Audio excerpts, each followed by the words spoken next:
ओम शनै शनैरुपरं मेद बुद्ध्या धृति गुहितया आत्मा संस्तन मनः कृत्वा न किंचिद विचिन्तयेन्। ओम नमो भगवते वासुदेवाय। ओम परमात्मने नमः। क्रमश अभ्यास करी करी उपरति प्राप्त हेबा उचित तथा धैर्य युक्त बुद्धि द्वारा मन को परमात्मा रे लगाई परमात्मा व्यतीत अन्य किछि भी चिंतन करिबा उचित नुहे। क्रमे क्रमे अभ्यास करी करी उपरति प्राप्त हेबा तथा धैर्य युक्त बुद्धि द्वारा मन को परमात्मा रे लगाइबा कोन। पूर्व श्लोकरे मन द्वारा इंद्रिय मान को बाह्य विषय रु सर्वथा हटाई आनिबा कथा कुआ जाइछि, किंतु जेते बेले जाए मन विषय मान को चिंता करू थाए सेते बेले जाए ताहा परमात्मा रे भलो भाव रे एकाग्र होई पारे नाही कि इंद्रिय मान को भलो भाव रे एकाग्र होई पारे नाही। इंद्रिय मान को भलो भाव रे विषय रु टाणी आनी पारी नाही। मन अनादि काल रु विषय चिंतन अभ्यास करी आसीची तांको चिर अभ्यस्त विषय चिंतन रु हटाई आनी परमात्मा रे लगाइबा को हेबो। मनर एहा एक स्वभाव जी तार जेउ वस्तु रे लागिबा अभ्यास होई थाए से सेतिरे तदाकार होई जाए ओ सेतिरु सहजरे हटी आसीबा को चाहे नाही। पूर्व अभ्यास विरुद्ध रे नुआ तीव्र अभ्यास करिबा ओ सेतिरु कदापि ओहरी न आसी दृढ़तार सहित लक्ष्य वस्तु रे मन लगाई धैर्य धरी बुद्धिमतार सहित मन को फुसुलाई डराई निरोध करी ओ बुझाई नुआ अभ्यास रे लगाइबा ही ताहाकू सेतिरु हटाई आनिबार एकमात्र उपाय। धैर्य छाड़ी देले बा तरबर हेले काम चलिबो नाही। जदि बुद्धि दृढ़ होई रहिबो ओ अभ्यास लागी रहिबो तेबे किछि समय परे मन पूर्व विषय रु सर्वथा हटी आसी नूतन विषय रे तदाकार होई जिवो एवं वर्तमान जेपरि पूर्व अभ्यास रु हटु नाही सेथुरु भी सेपरि हटी आसीबो नाही। तेणु भगवान क्रमे क्रमे उपरत हेबाकू तथा धैर्य युक्त विरुद्ध रे मन को परमात्मा रे लगाइबा को कही बुझाई छंती जे छोट पिला कोइची बा छुरी धरी थिले माँ जेपरि ताको बुझाई सुजाई ओ आवश्यक हेले डराई थराई मध्य धीरे धीरे ता हाथरु छुरी बा कोइंचिटी काढ़ी नियंती। सही परी विवेक और वैराग्य युक्त बुद्धि द्वारा मन को सांसारिक भोग मानकर अनित्यता ओ क्षण भंगुरता बुझाई ओ भोगरे लिप्त रहिबा फलरे मिलुथिबा बंधन ओ नरकादि जातनार भय देखाई ताहाकू विषय चिंतन रु संपूर्ण रूपे रहित कर देवा उचित।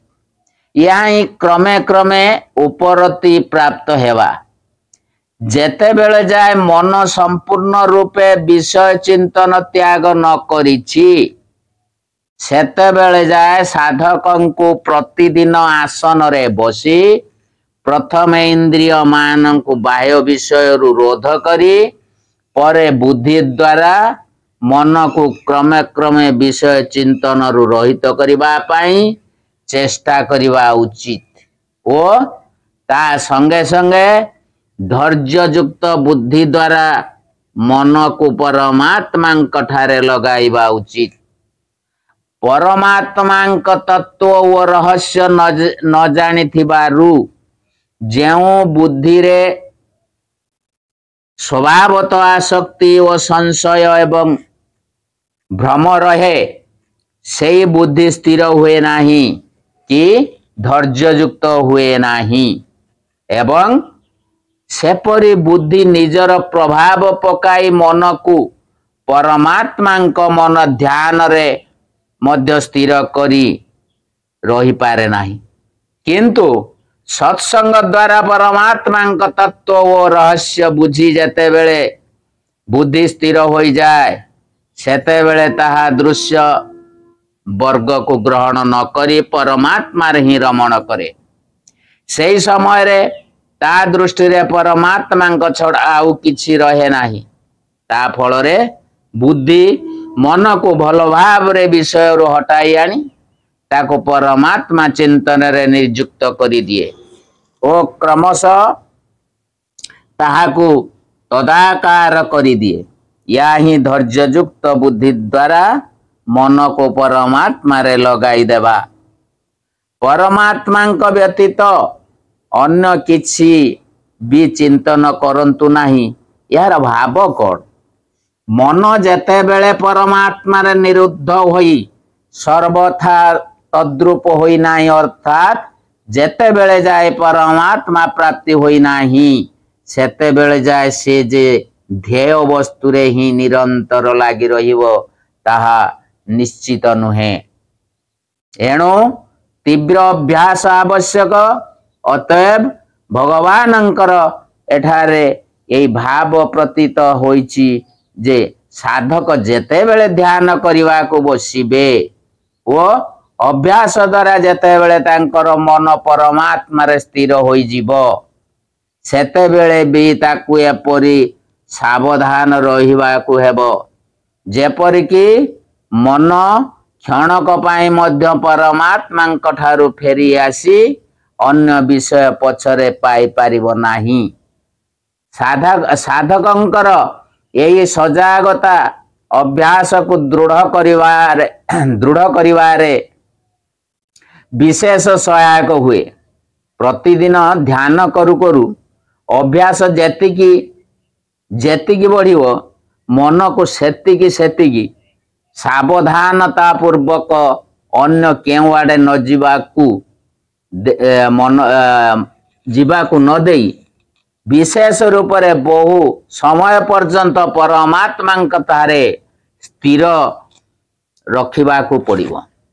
ध्यान समय रे मन को परमात्मा स्वरूप रे किपरि भाव रे लगाइबा उचित प्रथमे कुआ जाउथिबा प्रकार रे अभ्यास करी साधक एकांतर बसी ध्यान समय रे मन को सर्वदा निर्विषय करी एकमात्र परमात्मा स्वरूप रे लगाइबा को चेष्टा करिबा आवश्यक।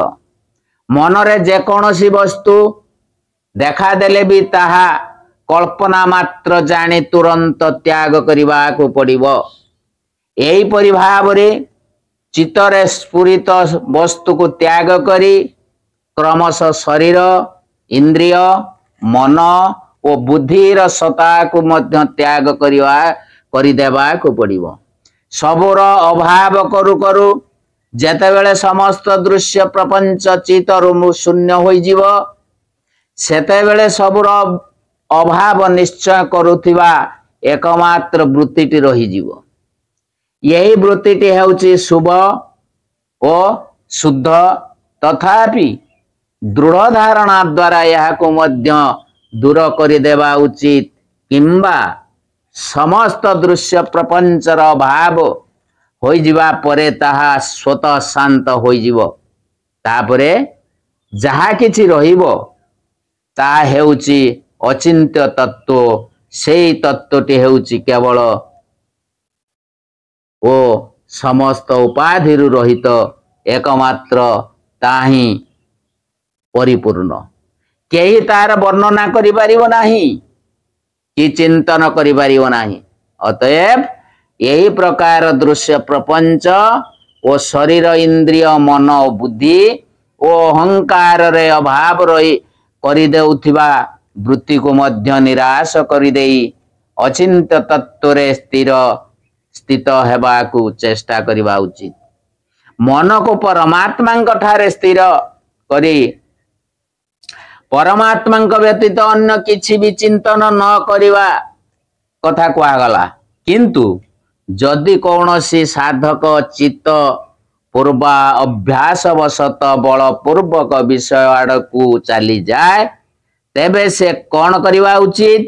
यही जिज्ञासार उत्तर रे भगवान कहउचंती ओं नमः भगवते वासुदेवाय ओं परमात्मने नमः। ओं जतो जतो निश्चरति मन चंचलमस्थिरं ततस्तत्तो नियमितोदात्मन्येव वशं नयेत्। यही अस्थिर चंचल मन ज्यों ज्यों शब्दादि विषय चिन्ह निमंते संसार रे विचरण करे ताहाकु सेई विषय रोध करी अर्थात हटाई आनी बारंबार परमात्मा ठारे ही निरुद्ध करिवा उचित। यही श्लोकर अभिप्राय कौन? मन बड़ ही अस्थिर ओ चंचल यह सहजरे क्योंठी भी स्थिर होई रहिबाकु चाहे नाही। तेणु नूतन अभ्यास करिवा समय रे यह बारंबार दौड़ी पलाए। साधक अत्यंत जत्न सहकारे मन को परमात्मा ठारे लगाए। से भाबुताए मन परमात्मा ठारे लागिछि किंतु क्षणक परे देखिला बेलकू ताहा कुआडे केते दूर चली गलानी। तेणु पूर्व श्लोकरे कुआ जाइछि जे साधक सावधान रहिबे ओ परमात्मा व्यतीत अन्य किछि चिंतन करिवे नाही। किंतु सावधान रहु रहु मध्य टिकिए सुजोग पाई गले मन केते बेले ओ केउटी चली जाए किछि समय जाए जना पड़िबो नाही। परमात्मा को छाड़ी विषय पछरे दौड़ी जीवारे अज्ञान ही प्रकृत कारण। अज्ञान द्वारा मोहित होई मन आनंद ओ शांतिर अनंत समुद्र सचिदानंद घन परमात्मा को छाड़ी अनित्य क्षण भंगुर ओ दुखजनक विषय पछरे दौड़ी पलाए ओ सेथिरे रमण करे। किंतु ता अपेक्षा अत्यंत गौण हेले मध्य साधना दृष्टि मन विक्षेपर प्रधान कारणटी हेउची विषय चिंतन चिरकालीन अभ्यास। तेणु भगवान कहउचंती ध्यान समय रे साधकं को जते बेले जना पड़िबो जे मन अन्य विषय आड़े चली गलानी से क्षणी ही से सावधानता और दृढ़ पूर्वक कौनसी प्रकार दया न देखाई तुरंत ताकू धरी आनी परमात्मा ठारे लगाई देवा उचित। एपरी बारंबार विषयरू हटाई आनी मन को परमात्मा ठारे लगाइवा अभ्यास करिवा उचित।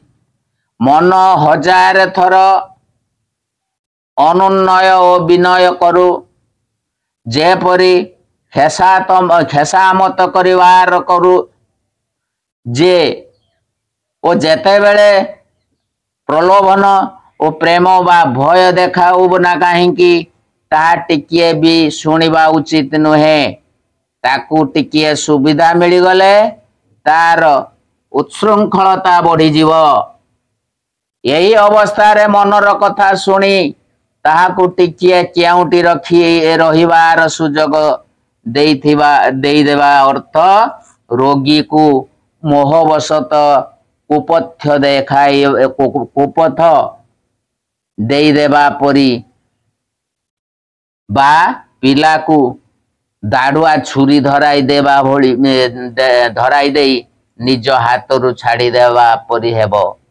सावधानता ही सावधान, सावधानता ही साधना। साधक जदि यही अवस्था सावधान और दुर्बल हो जिवे तार ध्यान जोग सफल हेब नाही।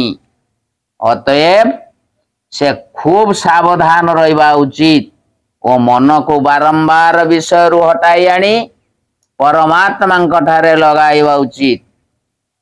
गत श्लोकरे और यही श्लोकरे आत्मा शब्दर अर्थ परमात्मा कहा जाइछि।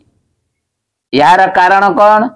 यह आत्मा और परमात्मा भेद प्रकारण यही कथाटी स्पष्ट कर देवाकू आत्मा शब्दर अर्थ परमात्मा करा जाइछि। चित्त को सबु दिगरु हटाई आनी एक परमात्मा ठारे ही स्थिर कले कौन हेब से विषय रे कहउचंती